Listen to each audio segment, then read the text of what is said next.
Hello summoners, welcome back to the channel, and in this video we have some Cavalier difficulty gameplay. We're going to look at chapter 1. First we're going to look at 1.2 for some weird reason, and this has the distract node, so we're going to discuss the best counters to distract. First we're going to showcase Elsa Bloodstone, which is a really underrated character, especially for this node because she can put a lot of debuffs. As you can see, we already have 3 debuffs up. When you end your combo with light attack, you get busted debuff. When you end it with medium, you get incinerate. If the opponent is incinerate immune, you get cold snap instead. If they evade, then also you get cold snap. And SP2 just have so many debuffs in general that once you get her like started with her, then you should have a really decent uptime on the debuffs. And yeah, that is why she is a really solid counter to this node, and she can definitely do this path. Of course, nodes like distract or buffed up or stuff like that, they can restrict your characters a bit, which makes the quest itself slightly harder for less developed rosters.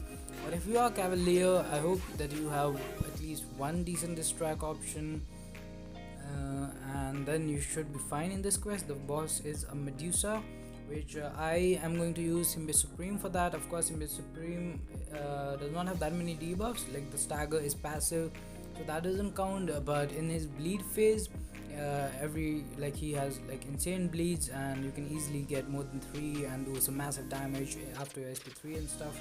So that is the strategy I'm going to go for there. Now we're going to look at Archangel as the second decent counter to this node. So, and again, this is a character who does most of his damage through neurotoxin, but the neurotoxins are actually passive. So if like at the moment we are doing 0 damage, even though we had 8 neurotoxins up, but you need a combination of 3 bleed and poison debuffs, even stun like here, and you're going to do some really good damage. But it is a bit RNG related, like you don't want your poison all your debuffs to be converted to neurotoxins, otherwise you'll lose all your damage. So that could be slightly tricky, but otherwise he is a great counter to this track. Also, by the way, if you haven't subscribed to the channel yet, please do so. We're so close to 1000 subscribers, I think 35 subs away at the time of recording this video, so we should be there really soon. And a huge thank you to everyone for all the support. Now we are going to show the third option, which is Human Torch, which is, in my opinion, the best option for this node, like in general, because all you need to do is medium, light, medium. You're going to get 3 incinerates. Okay, so the tricky part is don't use the pre-fight ability, because then I'm going to pause it for a second. I had to do something, I don't remember what, but anyways, so if you use the pre-fight, then the Nova Flame is actually again a passive debuff, so that won't count. And against mystic characters, like if you're too aggressive, again you'll only apply Nova Flames after a point, and then you'll have to take the fight a little bit slower, so that you can start doing some incinerates, like start putting out some incinerates and stuff. Here, like he's just melting away 32 hits in. Now we have some Nova Flames on. We use SP1, and because he can also not be missed, he is a really good counter here. So now Void is of course a really decent counter. It's not unique debuff, so all you need to do is like if you have a high sig Void, mine is sig 200. I cut the fight there for because I ended up messing it up and stuff. But with Void, all you need is 1 or 2 special ones, and by that time, if your Void is awakened, you'll get one from the timer. So he's a really decent option for this track in general. Like once you get 3 debuffs up, you are pretty much good to go. Then again with Symbiote Supreme, as I said, because of the bleeds and stuff, he is a really decent counter once he's in the bleed. Like initially it's a slow start till you get in the bleed phase or you get to SP3, but after that it's like really quick. He just melts everything that can bleed basically. And again we are going to use Human Torch because I said he is the best counter to this node, so I used him for most of my path. Overall thoughts on Cavalier difficulty: I don't like the rewards too much. I think they could have been slightly higher. Slayer MCOC on Twitter uploaded a photo like a few months ago of what he thought the reward should have been. I agree to that more. I think at least the TF5CC could have been a selector, but overall I've done 2 chapters now, and it's alright. Like, I haven't used any items so far. It is definitely slight if you are like just getting Cavalier, then it will test your skill and your roster both. But for people like me who have been Cavaliers since the day 6.1 came out, like, Uncollected was just not doing it anymore, and I'm glad that we have some like challenging content where you would want to watch some guides before actually going into the content. With Uncollected, like, even in the newer characters, I just went in blind and soloed everything with like 565 characters or rank 2 6-star characters. So yeah, that's definitely good. This Medusa is not going to be a problem for most people. And this track also have like I messed up there. This track has a lot of other counters as well, like Hyperion with his SP1 spam, Blade can also do it with his SP2 if the opponent isn't Blade immune, and if you have that danger sense, ideally, like a few months ago we had some quest where you needed like its track counters, and it was a mystic only path, so I used Blade there and he works. Again, definitely not the best counter. Like, characters like Gwenpool can also work, but they are a bit RNG related. So yeah, that's it for this chapter. Now we're going to move on to the first quest of this chapter, and I used my favorite synergy team that I usually always go for in endgame content when I can go for the synergy team, and that is Thing, the champion, Angela, Hela, and Heimdall. And if you have been following the channel, you know what's about to happen in a few seconds here. Thing is about to destroy every single thing in his path, including the Warlock boss, and he is definitely a really solid character for stuff like this, for variants, Cavalier difficulty, Act 6. This health pool is just so good with him. Like, build up to 1 SP2 and 80% of the stuff would be over. So this was initial completion rewards. I do like how 5-star signature stones are getting a bit common. Like with Herald difficulty last month, we got a lot of signature stones. So I'm sitting on 66 generic 6 stones, I think. So now with Thing, of course, we are using him with synergies. So you want to go down. Also, like, last video was also about Thing, and I have been getting a lot of comments, doubts, so I'm going to clear this up once again. I made a lot of Thing videos and I've said this a lot, but still. So use the team in order while selecting the champions. Once you go into the quest, it doesn't matter, the order will like get shuffled randomly, but that's fine. While selecting, stick to the order that I mentioned previously. Kill off every single character except Thing. And also, like, you can use Mr. Fantastic if you have him. I do not. He also has a really powerful synergy, will also give you a slot, I guess. I'm not really sure how Mr. Fantastic synergy works, to be fair, because again I don't have him. And as long as you don't have to face a node like Rage or Spiked Armor, you should be fine with Thing.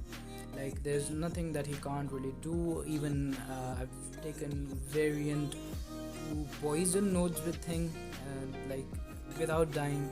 So that's the kind of damage this guy has. The first time you die, the champion synergy will save you, gives you indestructible. Every time you get hit, it's 100% extra attack. You can build to 7 to 12 Furies fairly easily, depending on the AI and how aggressive it is. Then also the Angela Hela synergy will heal you, as you can see in every single fight. And then, like, if you mess up again and if you die, then Heimdall synergy is there, so you can even tank SP3s and stuff. But after that, like, you obviously have no protection. If your champion, like, a Thing is awakened, then you can use heavy attacks for the extremely powerful protection as well, and like you also can have unblockable specials if you have more than 15 rock stacks. He works really well with science power boost. He works well with suicide masteries, although be careful about the recoil damage. And he can just, like, here we're not even getting a special attacks, but still, like, he's making quick work. Also, like, by holding back in the once you get all your furies, if you hold back, the Angela Hela synergy will also give you a permanent fury, which is not as big as the passive 100% attack increase fury, but it's still pretty decent. And so now moving on to the next fight, which is Daredevil Netflix. So this part overall, like, is not too bad. You can, if you don't have thing, you can just use any characters. Like, it's make sure you bring a counter to Warlock at the end. He is a robot, he is a metal, so Magneto will just wreck him here. And I think Medusa should also work.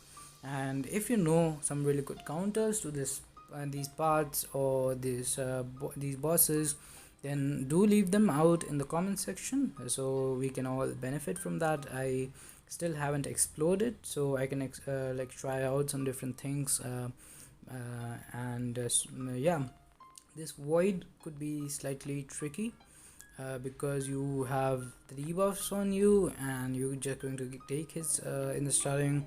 We did get some connection issues there, but yeah, so like, it's unlike the Herald difficulty void, who hit like his damage over time debuff, like damage over time damage was like really high, but here we are going to take some degeneration damage, but it's not that bad. And the best thing with thing is that it doesn't really matter how much health you come out with in a fight, because in next one you have to die anyways, and then use your synergy to get the healing and start hitting the opponent. But here we purify the first debuff, and like the timing just worked really well. But here you can even see that we are taking 200 something damage, healing 70 from willpower, so it's not too bad.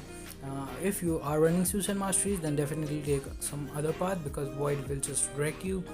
And now moving on, we have the Sunspot, who is the trickiest fight with Thing in the entire game possibly. Thing is not incinerate immune, and anything that can mess with his ability to heal and stuff. I'm not really sure how Sunspot works, to be fair. I don't have him, but here you're going to see, like, we are not getting that many furies from the champion synergy, so he is reducing our defensive or offensive ability somehow. I think from the incinerates he can even stop the regeneration from the Angela Hela synergy and stuff. So we just got 2 furies, we got the one from the permanent one, but even then you see the damage we have is not that bad. We just need to bait a special attack. We are taking some incinerate damage, but again willpower is helping us. It's not that strong of an incinerate. We are actually healing 100 every single like 200 per second, so that's actually good. I didn't notice that until I'm watching over, but you can use special attacks here, so that really helps. Again, I think is a character who synergizes really well with the science power boost, the class boost, because then you can use your special attacks back to back. Like yesterday in the boss rush, Omega boss rush, if you haven't checked that out, please do. It is pretty exciting. Like, it took 33 minutes, but still. And so against Thing, I used SP3, got my SP3 back from the damage I did, so that was pretty insane. Yeah, so now we have the final Warlock fight. This could be annoying. He does have 10,000 attack, which is not something like, it could be really hard for, again, developing rosters and players who just got Cavalier. And I think the completion rewards are not really nice. Overall the rewards are still decent, but I do not like the distribution, to be fair. But here, as you can see, the damage is just insane. We 23,000 mediums and stuff. We have 10 passive fury, so that's 1000% extra attack. So at this point, like, you can't really make a mistake. You can make a mistake, you can't really die unless you make a huge mistake. So I did that. I should have gone for the SP2. I got hit by his SP2 for a little while, which kind of messed up my rotation, but no worries. Even with the SP3, you can just, after that you have unblockable, so you can just go in, and as long as they don't use a special attack, you should be fine. So now he's at 12%, and one more combo will do it. So that's gonna do it for this one. Thanks for watching. Have a nice day. Subscribe to the channel for more content. Stay safe. Bye bye.